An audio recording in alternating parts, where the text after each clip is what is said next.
I'm back with Alix for part two of our interview. I'm sorry that these pictures are so shocking because I feel like in order uh, to talk about this, we have to use shocking images. Yeah. And that this is something that I'm constantly doing in all of the things that I write. I'm using the shocking pictures because I don't want us to call it top surgery or affirming or life-saving or nipple review or any of these words that they're using. I want to really show it for what it is. These are just a couple of stories that I gathered. I was given testosterone after 20-minute exam. My kid was prescribed, and I found out via SMS to a girl. I think she was 15. My daughter has a massive cholesterol of 160. My daughter walked in because she was bored.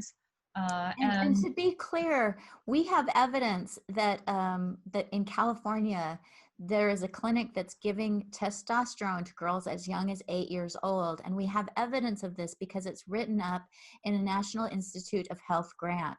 So people will say, "Oh, they can't give testosterone till they're adults or till they're 16," but the fact is, we have evidence that they're giving it as young as 8 years old, possibly even younger. I mean, so shocking, so unbelievably shocking as well. I mean, when I was looking through a lot of the studies for Israel, I find that the way that they give themselves away is they will always talk about the mean. They'll always talk about the mean and the average. But then if you click on the mean and you get into it, you'll see it starts off at 8 and it ends up at 26. So they know they're being deceptive and they know what they're doing is wrong. And this is a kind of, I hate all of these things. I just hate it so much. This is this book, how trans kids and their parent created a gender revolution. Nothing about this is revolutionary. It's so regressive. It's ridiculous.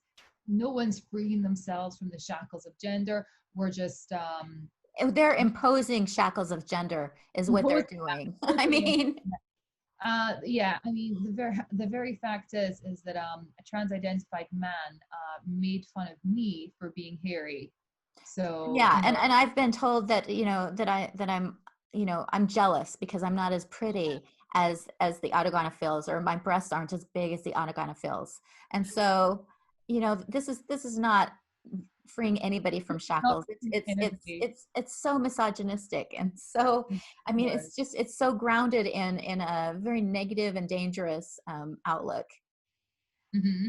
I think it's grounded also in a transhumanist society as well. I mean, all of these ideas have been around for a long time. You know, this idea of we'll become, fish people by becoming mermaids, and transhumanism, I think, it has a lot to do with all of this, really.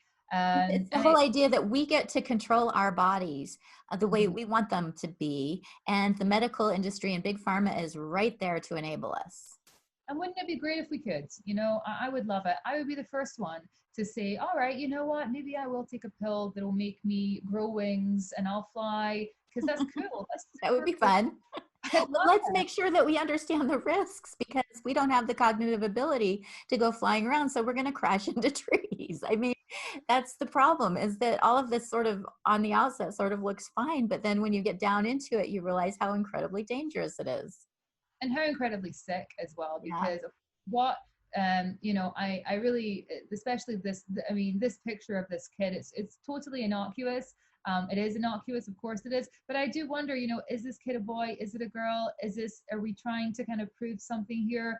Is it, it, it's just, why are we even thinking in this way? And going And so much of it is sexualized. I mean, it's just, it's not about, you don't see autogonophiles walking around, in really conservative dresses. They're all like, yeah, it's big all makeup, big hair. It's, and these kids often are very sexualized as well. That, yeah, definitely.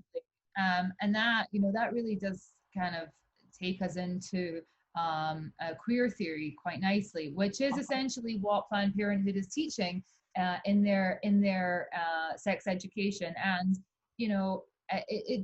queer theory should never be taught to children, because it just doesn't belong in kink. Doesn't belong with children. no. We No. shouldn't talk about BDSM with our Blood play and anal sex, and yeah, it's the fact that these are now being, these concepts, these ideas, these behaviors are being taught to kids so young. They don't have the ability to really understand what they're hearing even. and also it's just it's so, I mean, this is, I think a lot of the time people say to you, you know, it can't really be that bad. I don't think they're really doing this. So, you know, these are first of all, the Planned Parenthood are saying um, we are pro you. Okay, interesting. And then they're saying that they provide services for transgender and non-binary patients. So I find, okay, great. And lowering the barriers to that care, lowering the safeguarding, that's what they're doing, Yeah. lowering the safeguarding. Every time somebody talks about barriers, gatekeeping, they mean safeguarding. That's what they mean. And it's so terrible because Planned Parenthood are not seeing um, men that for the most part they're not seeing men and putting them on estrogen. They are seeing women and putting them on testosterone. That's what they're doing, and we know that from their own studies that they release and their own numbers. So every time somebody says to you, oh, but think about the poor trans woman, yeah, okay, but in their head they have somebody like Blair White, I'll use that example, right? They have this idea of this very small, fragile, feminine man, right? This is what they have in their head. And I want them to say, no, this is not the person who's getting transgender care. It's the 18-year-old girl who doesn't think she's a girly enough or Or whatever. who was raped a couple weeks ago, or who's Yeah. been teased for being good at math. I mean, Mhm. Yeah, or just, you know, all of these things are just so weird and just so terrible, and it's a pathway to nowhere. This idea of non-binary. So a lot of the times they use this language, like we, you know, if you're non-binary because you're born non-binary, obviously, right? 'Cause you're born, then we can kind of take bits off of you and put bits on you like a car until we eventually get to your, you know, true self, true aesthetic. which And is you so know, confusing. This like constantly gets me like in this like thought loop where it mhm, makes no sense to me. If sure, okay, if you're non-binary, if you believe that you're born in the wrong body, then that's fine. Go ahead, have that idea. But then why do you have to do things to your external appearance if you're, it's sort of like, I mean, there's so many things about ourselves that we don't like. So are we just going to start increasingly saying, you know, I'm short. I'm quite short. So I'm really a tall person in a short person's body. I want growth hormones, and my yeah, insurance should pay for that, even though they're outrageously expensive. well, Or, definitely, I mean, there yeah. are all these ways that, you know, we don't feel comfortable in our bodies. And rather than promoting an idea that we need to resolve that, we are just saying, that's okay. We'll go ahead and change your body. Even though it's going to result in long-term damage. Yeah, there was a big explosion in my generation of teenage girls, Jewish girls that got nose jobs, and it Mm. was kind of almost like a rite of passage. And I think that, you know, it did take some education, you know, 10 years, whatever, to educate people that this was like really regressive and kind of anti-Semitic and just kind of disgusting to be marketing nose jobs to these girls. And you know, the the queer theory or gender identity ideology, they want you to believe that you have in yourself this magic called gender identity, and that's your true self, and that's who you really are, and you need to aggressively strip all of the other bits of you to get to that magical gender identity. So if those breasts don't match your magic gender identity, you need to remove those breasts. They gotta go, they gotta get out. Well, and They I, gotta I saw somebody posting about having her chest meat removed the other day. So not even calling them breasts, chest meat.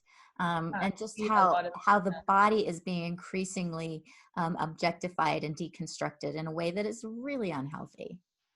yeah, and it's they always say it's exactly the same. I keep moving back to anorexia because I think that it's so important to keep talking about these parallels, because this is something that anorexics do.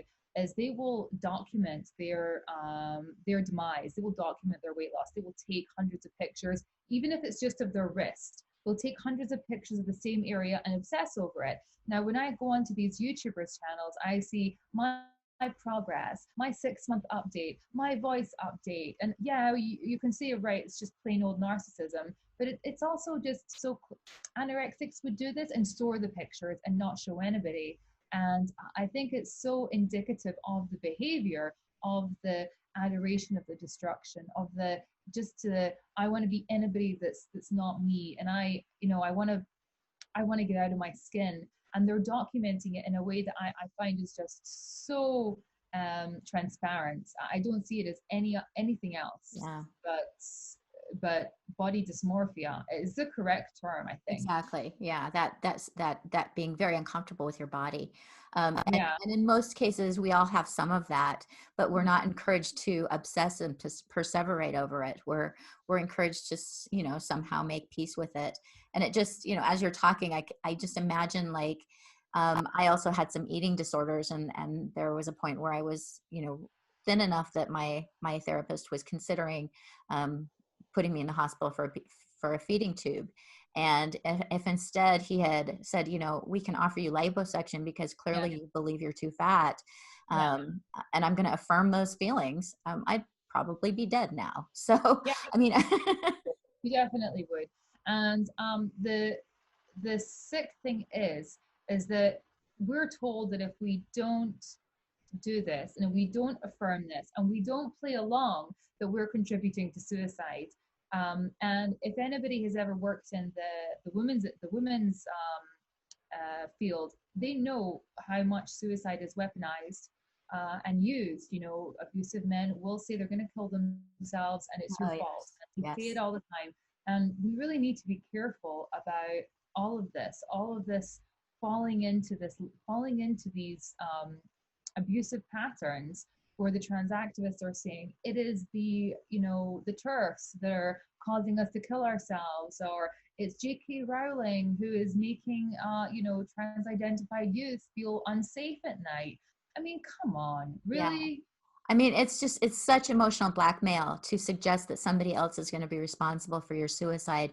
And it's so important that we do not give that any power, because people need to realize that if they commit suicide, if they choose that, then that is their choice and it's nobody else's responsibility.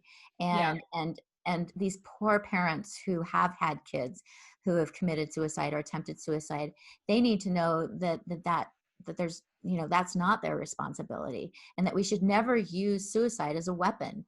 And can you imagine the ways in which kids are going to start using suicide if we start giving this credence that, well, I want some heroin, and if you don't give it to me, I'm going to kill myself. Or I want a new car, and if you don't give it to me, I'm going to kill myself. I mean, at what point do we stop and say, this is not an appropriate thing to enable? And I've interviewed parents whose doctors have even suggested to the parent that their children will kill themselves if their parents don't go along. So children are hearing doctors suggest that suicide is an appropriate response to not being affirmed.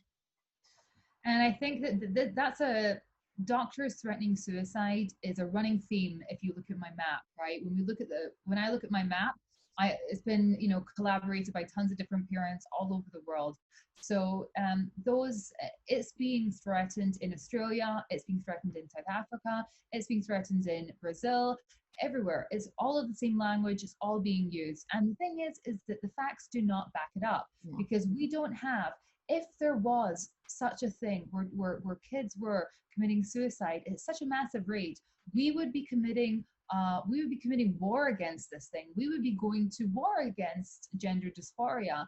The idea that we'd all be sitting back and just thinking, there's 5 million children dead or whatever, it's just not true. And they want us to think that, for 30 years, kids have been killing themselves in the millions because they're not getting affirmed for this care.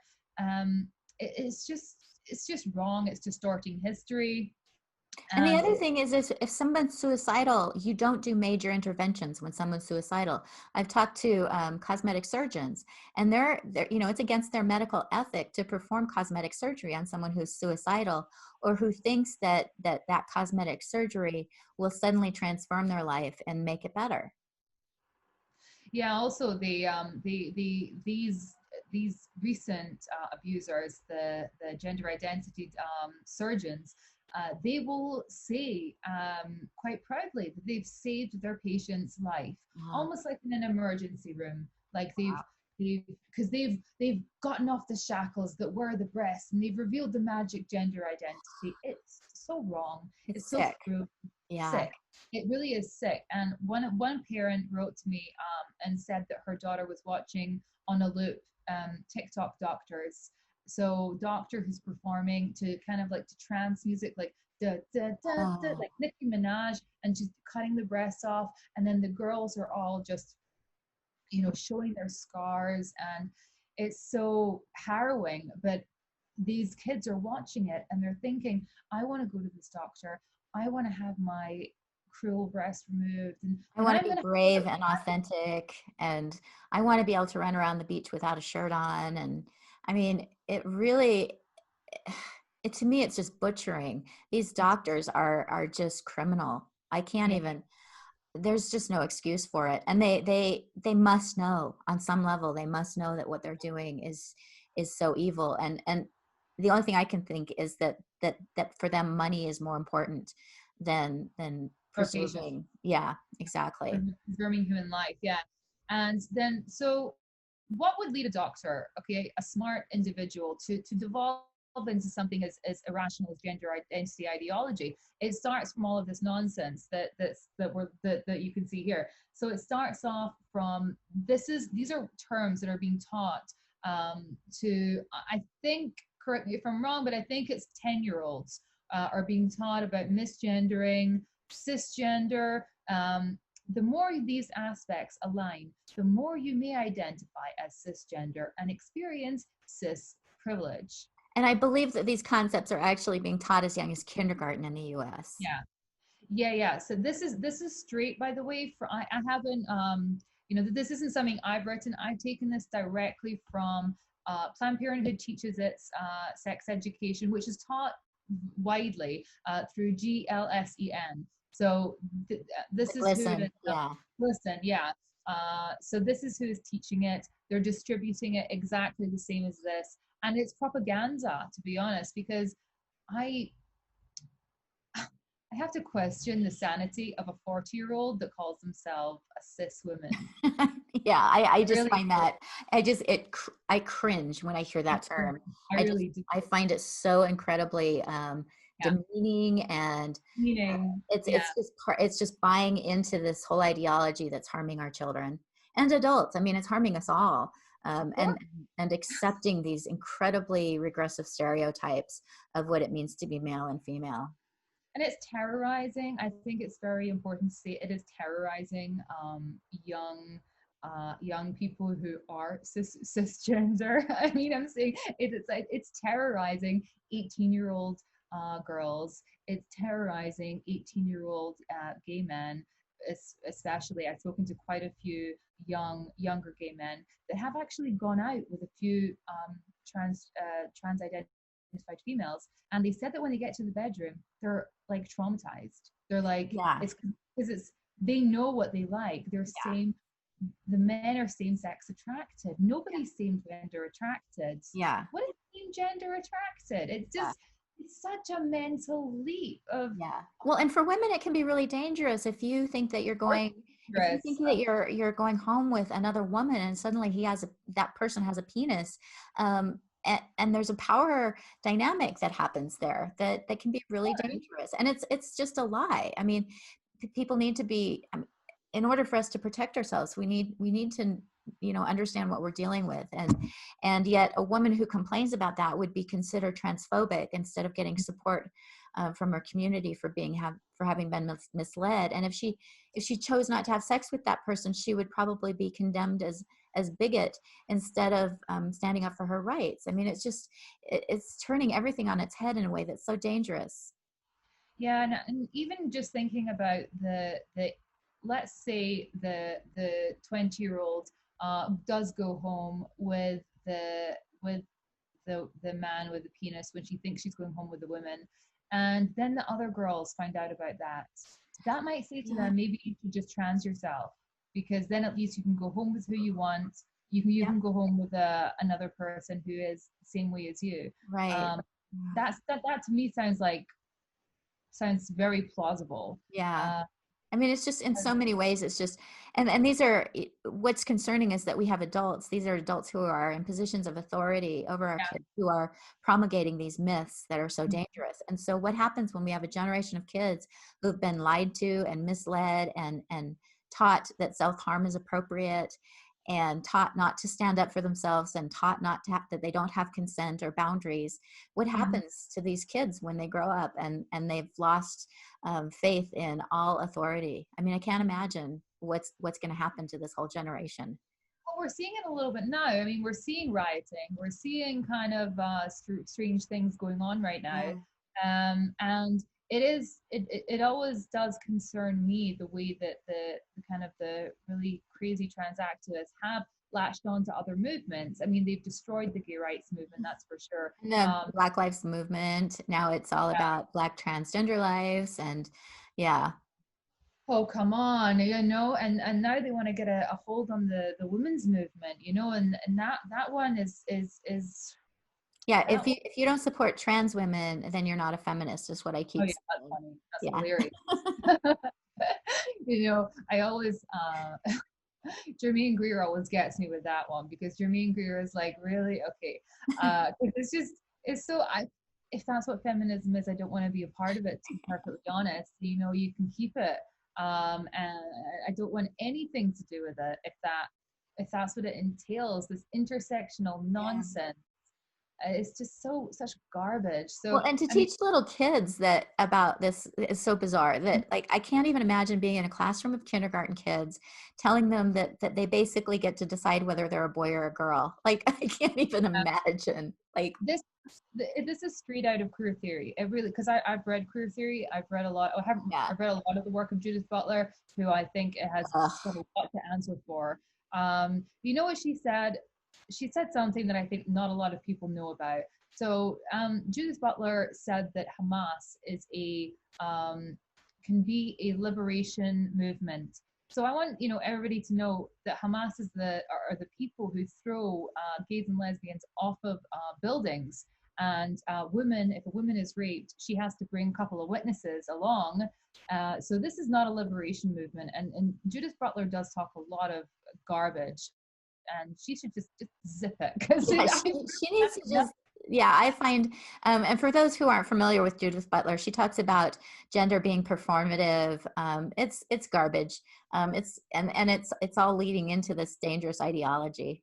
yeah, that queer theory it talks a lot about kink, and a lot about Yeah, you can't just shame anybody for being, promiscuous. You can't shame anybody for engaging in dangerous behaviors. It's all about sort of enabling, pretty much anything goes, and how dare we yeah, as a society. And very grounded in moral relativism. This yeah, idea very, that we're yeah, not going to shame anybody for doing yeah. anything that we don't agree with, because it's authentic for them. It's so harmful, and I think that I would really reach out to any female friends that anybody has, if you see them acting in a way which you think is wrong. A couple of years ago, I had a very close girlfriend who I really loved, and she just was doing some very strange things, and I thought, I can't say anything about it, because if she wants to have a new guy every night, then I'm judging her if I question her about it. And she was in a deep, she was not doing that for fun. She was doing that for some very, you know different reasons, and she did end up going into drugs and whatever. And I feel like I should have said something, and I think that, of course, it's queer theory didn't lead to that specific situation, but I think it is going on a lot. I think that girls need to be told some truths, that you do need to no one's saying you need to be in a burqa and stay at home and not go out. You need to go out and have fun and meet people and definitely express yourselves. But if you see yourself going out with a different person every night, and that's what you need to make yourself feel good, or if you need to be beaten with a leather paddle, or if you let someone do it to you, examine it. Really examine it. Yeah, because I think that a lot of these are reenacting early childhood trauma, and people aren't aware of it. And it's sort of like someone who can't stop eating cookies. You know, they one cookie might be great, but if you eat 50 cookies every day, you're going to be really unhealthy. Yeah, And I've talked to people who are engaged in these behaviors, and they say, well, it's fine, you can't shame me, and it's not about shame. It's about what is healthy, what is going to create better life outcomes, especially yeah, with sexually transmitted infections. And there are all these considerations. So yeah. to me, it's really about health. And these organizations are promoting incredibly unhealthy behaviors, especially for children, to encourage children to behave, to start engaging in sexual behavior when they're not physically or emotionally mature enough to really understand what they're doing, is incredibly dangerous. I don't even know how we got this far, because when I grew up, there was, and I didn't grow up in the dark ages. I grew up in a time where people were very, when I say I grew up, I mean, I went through puberty and I learned about sex, and I did not need to learn all of these things. And I grew up with all different types of people, all different types of things, and we just didn't need to know about it. And the idea that this is an anti-bullying policy is crazy, because the amount of homophobia inside of these trans identified communities is crazy. And I think that you know there's I know that there's not such a thing as heterophobia, but I think there is maybe a fear of being that Well, I think that cisgender. there are kids who are hearing that if you are a straight white person, you are the oppressor.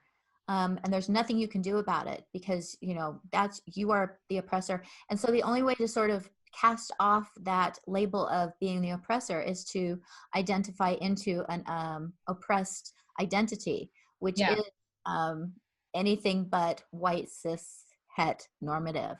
so So it's not stupid. Yeah, yeah, it's not surprising to me that we're seeing so many kids going down this road.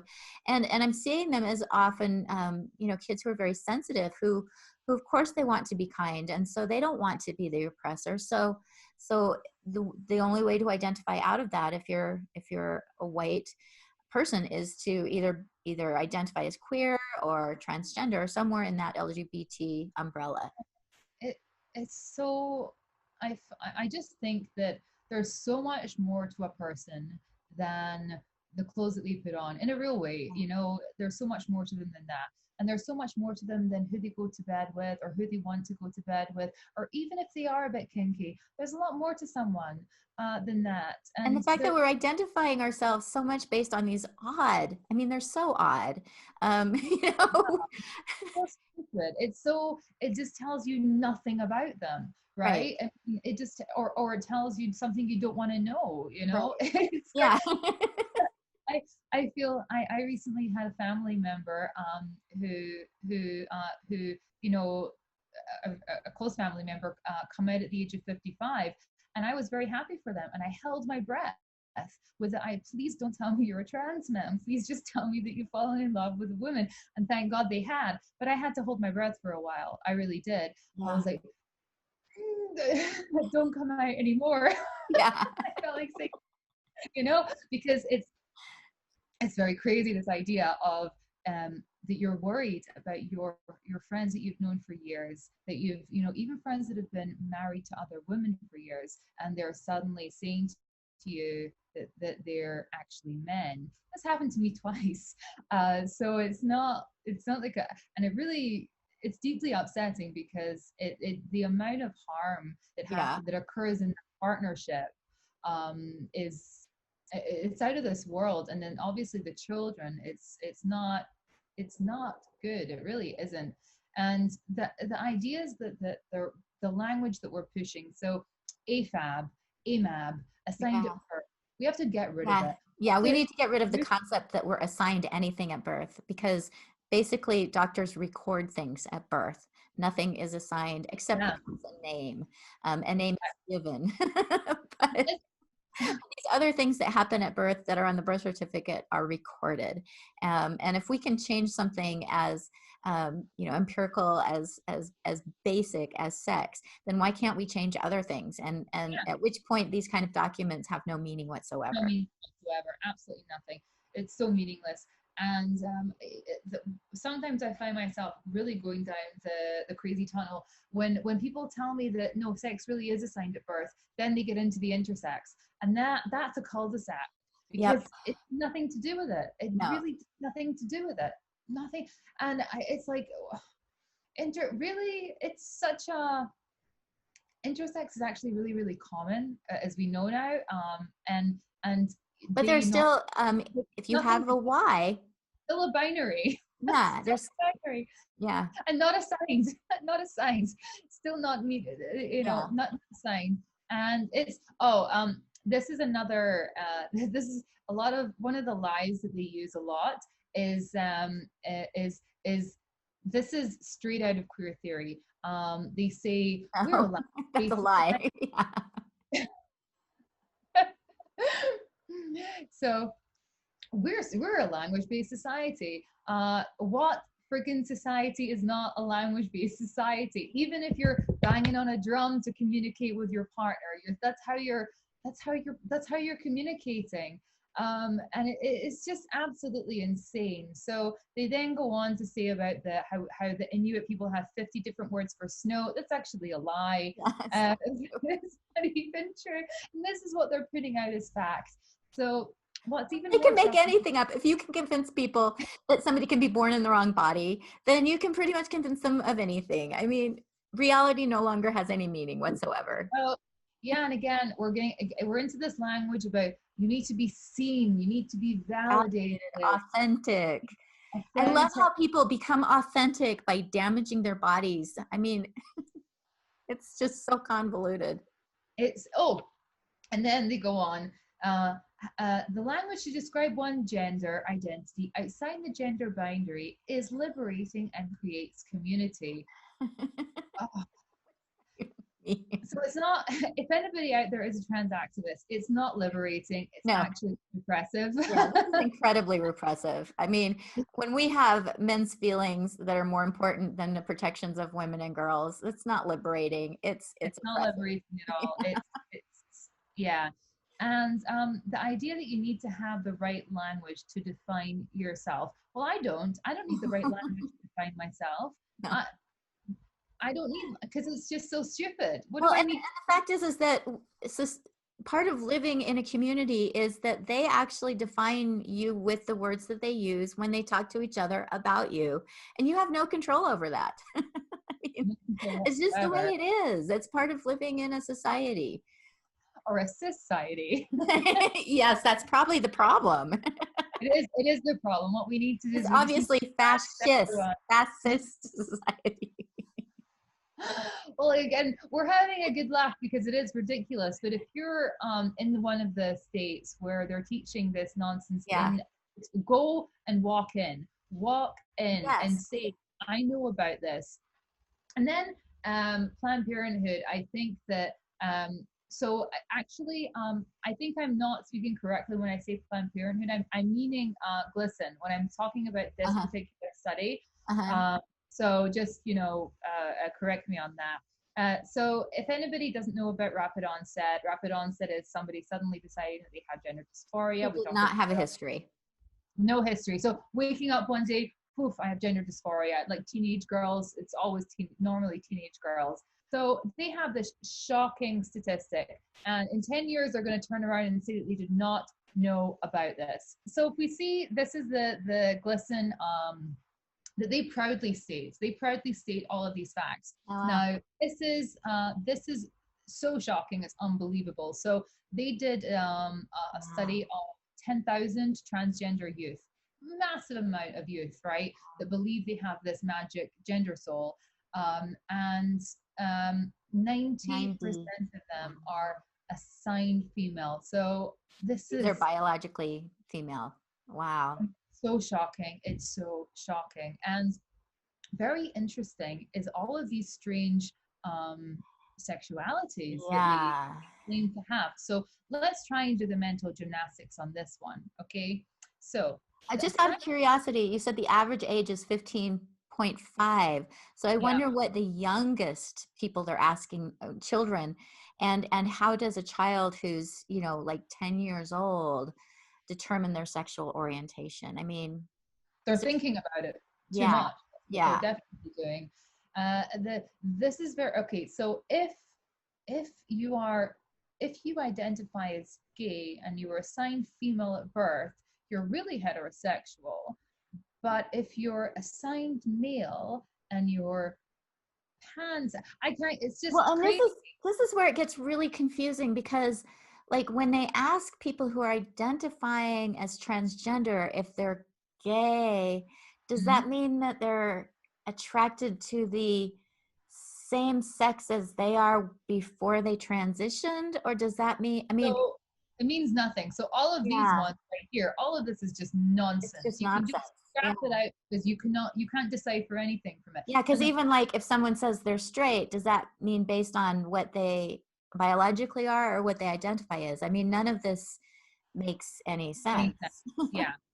The only thing that's perfectly clear here is that they want to be anything but straight because Right. even when they're identifying as transgender, they still don't want to be More straight because people are identifying as unsure than as heterosexual or straight. And that's, yeah. well, and also asexual is also one that really gets me because Right. I would These are start kids. And the so kids.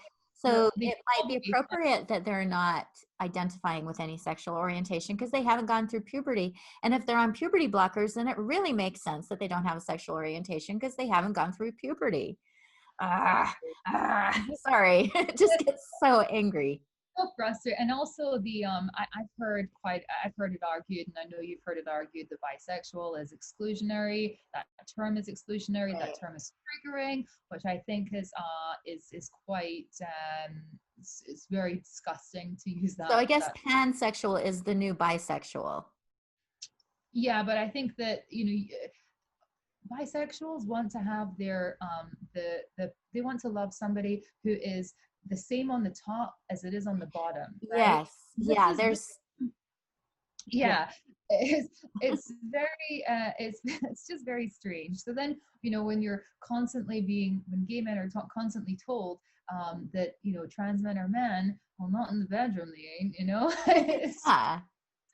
when you get when you Yeah. get to they're not gonna do what you want them to do. So Yeah. um oh it's this whole study is just so Well, and, shocking and and the so other awful. thing that I'm seeing more and more often is terms like she-ness, which is, I guess, a very enlarged clitoris is a she-ness.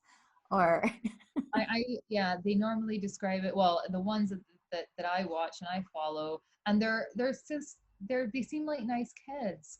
yeah, They call it their peen and they're this and yeah, all these yeah.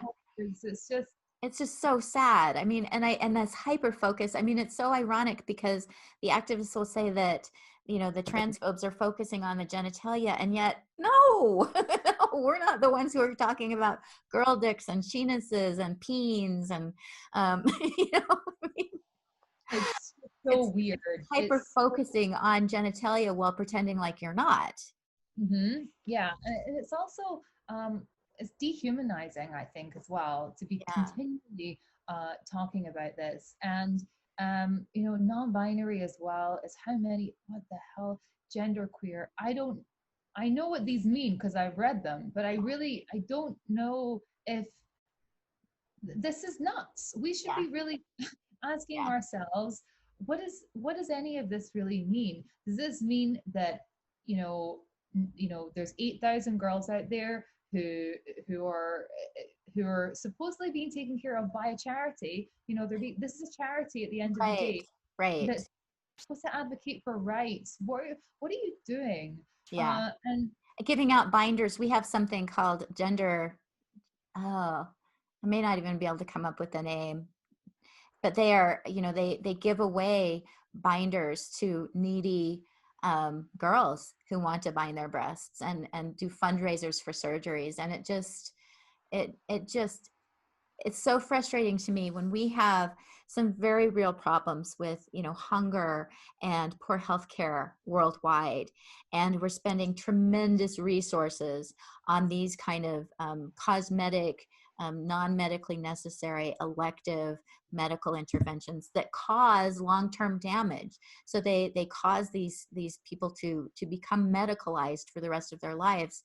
And it just seems so unjust to me when we have people who are genuinely suffering from not having enough food, not having a place to live, you know, these genuine social justice issues that are being ignored, while money is being funneled, just like flooding into this whole movement. Yeah, it's because there's, I think it's just, again, it all comes down to money. I mean, once there is the way that, you know, big pharma, how can a big pharma sponsor this charity, right? How can, and you see it all the time, they're all together, they're together in the same place. I mean, these are people who should never, these are organizations that shouldn't have anything to do with each other, right? So, you know, why is Tumblr in bed with Planned Parenthood, who's in bed with Glisten? Why are these, why is there this crossover here? Because Yeah. they're, it's just, you would think like there's nothing, and it's money. It's all It's down to money. money. Yeah, it is all money. And I'm hoping to talk to Jennifer Balick at some point, because she's done some really good research Yeah. on where the money is coming from and where it's going, and how it's all, you know, you can just follow the money and it's so obvious what's going on. And ironically, this is being embraced by people who claim to be leftists and want to bring down big corporations, and yet they are playing right into it. It's Yeah, it's there. When once you've captured someone and put them on puberty, once you've captured a child or captured their parents and put them on puberty blockers, and that's medical patient for life, you know, till the day they die. So if you're a GP who has, you know, no morals whatsoever, you might be thinking this is good cash, this is yeah, a good flow, yeah. and the medical the medical and the pharmaceutical, you know, they have a terrible history. You know, my kind of age group of people, we were all given opioids for minor injuries, you know, Mhm. sports injuries, and some of them really got addicted. And it's just, we should not be looking to the medical community to be leading the next frontier of women's rights. It's so nuts, so crazy, and so we've really given them just the keys to everything. And you know, this is where I think that people need to, women especially, but men of course as well, we really need to all get together, and we need to start to be doing some stuff on the ground. And this is my small contribution to it. I also write a lot, so if anybody wants to write to me with their personal stories, I will write about it. um, uh, I'm politically what's the word, agnostic. So yeah, so I am completely politically agnostic. And if somebody wants to talk to me about ROGD, doesn't matter where they fall on the political spectrum, I will talk about it and I will write about it. And I Well, think it's it's pretty really much important. how I feel, and I've gotten some pushback from people who want me to align myself, and I'm not willing to do it, because this is such an important issue that any publicity at all, any way we can make headway is important, I think. Yeah, and I think That, that the this project of yours is so phenomenal. I'm so excited about it. It's such a great idea. Yeah. So what I've done is I put it into one Google map, right? And what I've done is I've just zoomed in on two things, two stories. They're real stories. Everything is anonymized. Everything is completely. Nobody can discover who you are. You can't discover who anybody is. But here you can see who are the offenders. And the kind of things that they've done. Because what I think we're going to see is we're going to see, maybe with the Kira Bell case or maybe with another case, doctors really start to backpedal on what they've bought into. And I'm not going to let them. I'm Yeah, going we to, need to be documenting it so that we can say, no, you knew what you were doing, and we need to hold them accountable. yeah. So this one here is incredibly sinister. This doctor here, I remember this story. They told the 13-year-old, told the person in front of the father that the 13-year-old was definitely going to kill themselves unless you put them on testosterone. So it's completely emotionally abused the father, who was weak, and I think that they went for it. Yeah. And in the same conversation, this doctor admitted to putting another girl on testosterone at 12, and Wow. just admitted it like that. Just Yeah. said, yeah, that's what I do. Yeah. Yeah, So these, it's amazing. Well, there's a documentary with Robert Garofalo, who is with Larry's Children's Hospital in Chicago, and he says things like, usually we wait till 16, but then sometimes we do it at 15 or 14 or 13 and maybe 12. I mean, and that's the thing, is that they have this, like, somehow it's okay to do it at 16, even though it's not. But never. then they're not even following these guidelines, Yeah. and they need to be held accountable in the same way that people have committed war crimes need to be accountable. These are horrible offenses against society. Yeah. And particularly when I'm looking and I'm speaking to all of these children and all of these parents, they've I feel like there is an undue representation, or they're overrepresented. The very damaged families, the damaged girls, the damaged. I'm seeing a lot of also damaged boys in the age of 17. Obsessed with online gaming. They're getting together and cross dressing, and it's all very these kids, they kind of need uh, they need to be told some truths. They need to be told that they're perfect and born in the right body for a start. And then if they really do have this intense, persistent thing, the solution is never to do any of this stuff to them. I think that you and I could really discuss for a long time whether or not it's okay for an adult to do it, but never, a child should never do this. And there A are lot. therapeutic approaches to help with this. And that's the thing that's so frustrating is, for when I was younger, their treatments for things like anorexia weren't particularly good. But now Yeah. we have cognitive behavior therapy that is effective, that is showing Mhm. really good results. But we've hamstringed the therapists by passing legislation that they are not allowed to use these kind of interventions on kids for their gender identity issues. And so it's just heartbreaking, because the only treatment that they're allowed to go for are these damaging treatments. Yeah, and the withholding of the therapy ban is just so crazy that we've got to this position, that you can be, I think, is it locked up? You can be locked up in Canada if you try and counsel a girl that maybe she's born in the right body. Yeah. It's just so And I'm not shocking. sure if you're aware of what the UN is doing, but the special Hmm. rapporteur has come out, and he wants to, first of all, he's suggesting that conversion therapy means not affirming. So a Hmm. parent, a teacher, even a crossing guard, if they don't affirm a child, he would consider that conversion therapy. Yeah. And he wants to ban that internationally, worldwide. And this is now where the UN is putting their efforts. So it's not, it used to be, sort of these local, but it's exploded. And again, Planned Parenthood has their paws in the UN in a way that most people don't realize. Won't realize it. Yeah, and also I think it's good to mention that the Bill and Melinda Gates Foundation, they're behind tons of stuff, and the more I look into them, the more I'm kind of thinking, why are they so obsessed with gender identity? Well, And I bet for them it's all about population control, because that's been something that definitely, has been yeah, really because concerned about. If you they, sterilize a bunch of kids, there's, your problem's taken care of. I mean, absolutely. It's just so shocking. And they also, so whenever Planned Parenthood is a good organization to look at because they do have to publish everything, unlike a lot of these private organizations where they can hide it. But so they spend, Planned Parenthood spends 15% of everything, their total budget for a year on sex education. And they also spend 16% on international family planning. Now that, Which sounds yeah, great on the surface, until you realize that their family planning means teaching little kids that they can be born in the wrong body. abroad, teaching little kids in other places. So And other, aggressively trying to teach, and this you know, this things tend to come in waves, right? They tend to come in social contagions, at least. They seem to come in waves, or in I told you at the beginning how the girl in Israel had seen I Am Jazz and then Yeah. had come home with this idea. So obviously they come home and then they spread that idea to their friends. And it does start, and unfortunately, all of these things start in the US. Yeah. And it's even as far as in South Korea now, it's a big problem as well.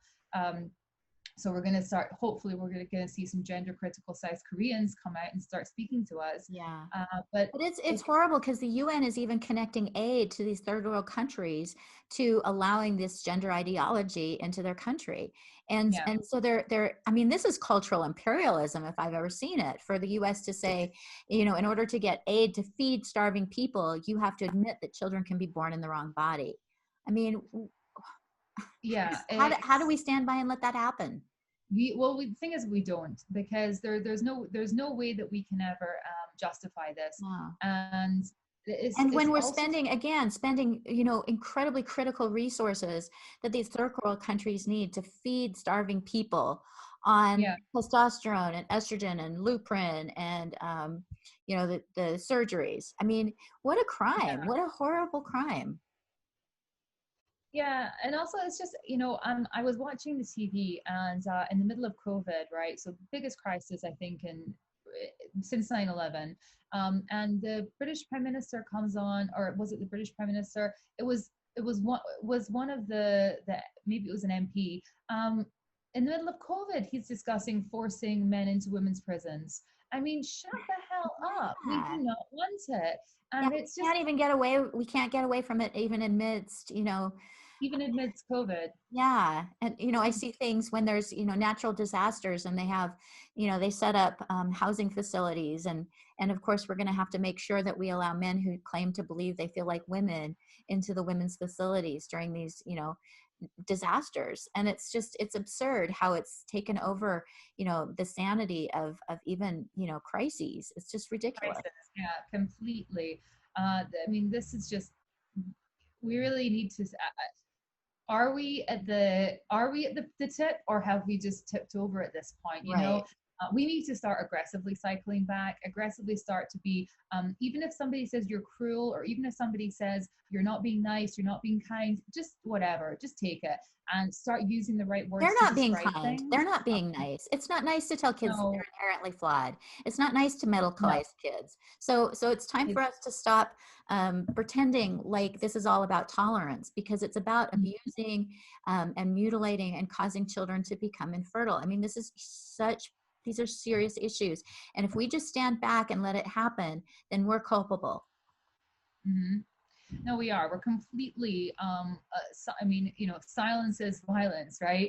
That was always the slogan, and I think that for us to be silent right now, it's it's just so terrible. We just can't be, and we can really look to other movements that have got quite far, and try and model ourselves on them. So even just with something as small as My Stupid Map, right? If we can start to see all of It's them, not a and stupid map. It's a really important project.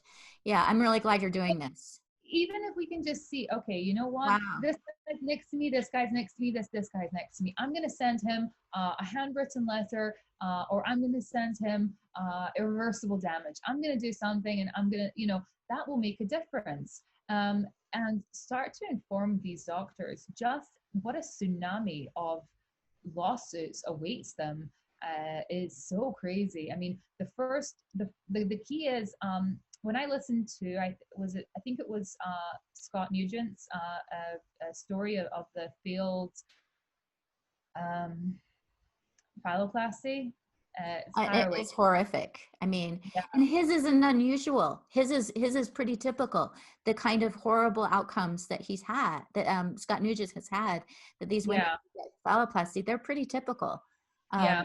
And vaginoplasty. I mean, it's not uncommon for these. I mean, I was actually looking at neovaginal rectal fistulas yesterday, because I was trying to figure it out, because it's a pretty common complication of this surgery. And what basically happens is that the bowels come out the neovagina, and they have to get a colostomy bag. I mean, these are not like minor inconveniences. These are serious life-changing complications. And I think that the key for Scott's story was that the reason that she couldn't sue the doctor was because she was in a place where the ceiling was not such that she could sue. There was So no baseline treatment. there was no baseline treatment. That's exactly it. So all that needs to happen, and it's because the in Texas they have an upper limit of, you know, the number of, I want to say the word pitsuim. I don't mean the word. I'm confusing two languages. Damages, the amount of damages that can be paid out to somebody. So this is what I mean.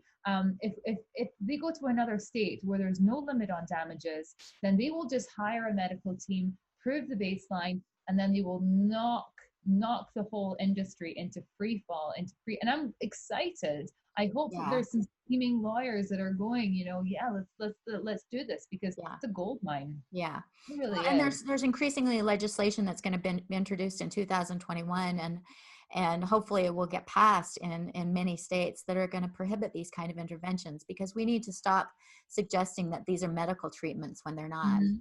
Yeah.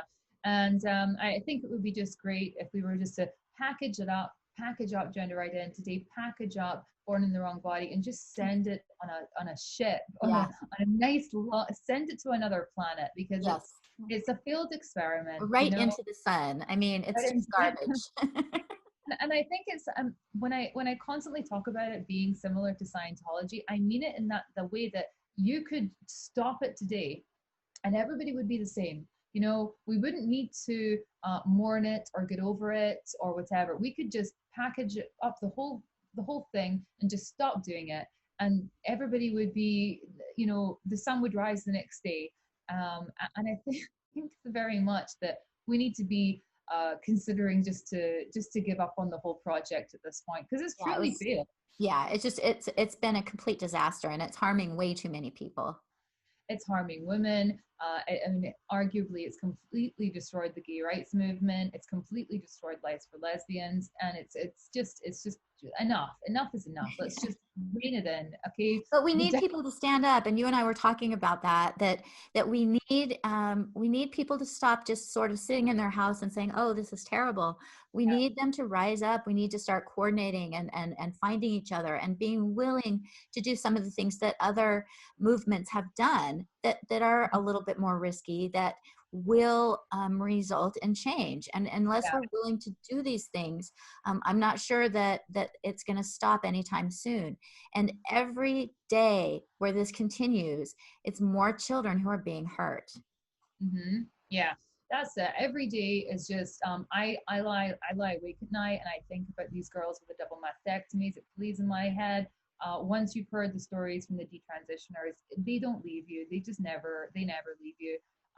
And you need to just think, okay, I'm not going to do this for me. I'm going to do this for these girls. And we could honestly save them. I mean, even just me, myself, with the small things that I'm doing. I've had stories from parents saying to me, guess what? My little girl's got rid of her binder because, you know, of the community that she's been shown, because a lot of parents who previously come to kind of join the groups previously affirmed, and then very quickly saw that they couldn't affirm, and then they were thinking, oh my gosh, I'm going to lose custody of my kids or whatever.